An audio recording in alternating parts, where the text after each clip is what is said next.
I actually don't give a shit about you. Oh, control yourself, John.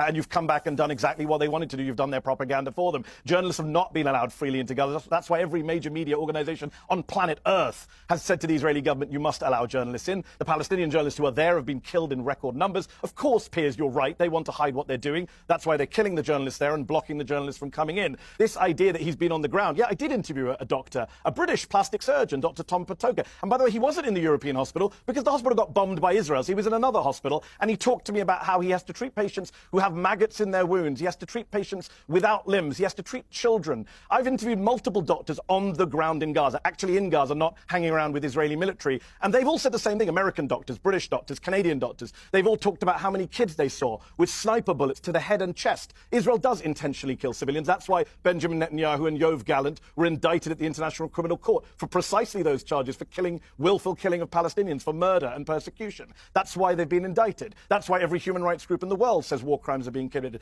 They've killed people holding white flags. We've seen it with our own eyes. They've bombed buildings without warning with families inside, like the El Dos family that I often cite in October 2023. They've dropped 2,000-pound bombs on refugee camps full of hundreds of people.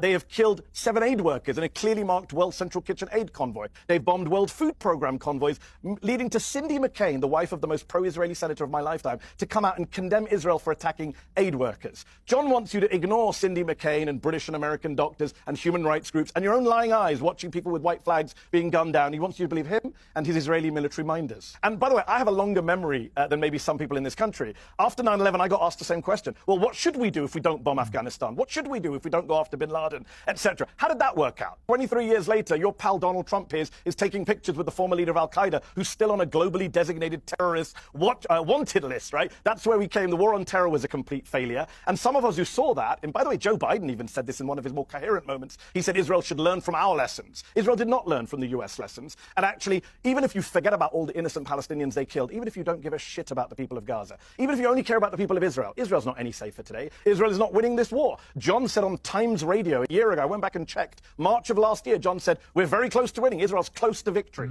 Over a year later, they're not close to victory. They're just starving children and denying baby formula. And the former Israeli general who ran the Gaza division said a few months ago, Hamas is winning this war. So they've not made themselves any more secure. I don't have some perfect solution for what they should have done on October 7th. But I do think they shouldn't have killed 50 to 100,000 people, and they should have made themselves less secure. The International Criminal Court has indicted Netanyahu and Gallant for war crimes and crimes against humanity. The former Jewish president of the tribunals for Yugoslavia and Rwanda says Netanyahu should be indicted for war crimes and crimes against humanity. So let's just, we're going to play the expert game. John's not an expert on genocide. The actual genocide experts, the president of the International Association of Genocide Scholars, says